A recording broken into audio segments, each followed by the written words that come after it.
Hi everyone, welcome back to another video from Crazy Gamer. Today in this episode we will be learning how to change the language on Xbox application using your mobile device. To change the language on your Xbox app, first of all, open the Xbox application on your smartphone. Make sure that you type in your Microsoft account's credential and sign into your account as well. Once you're in the home page signed in, tap on your profile picture at the top left corner.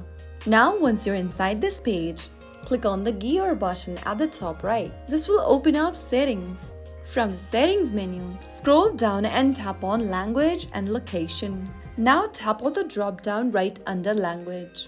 Select a different language you want to change to, and soon after you make a selection, you will change your display language setting immediately.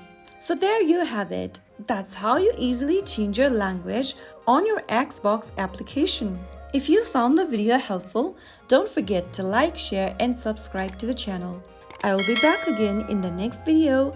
Thank you for watching.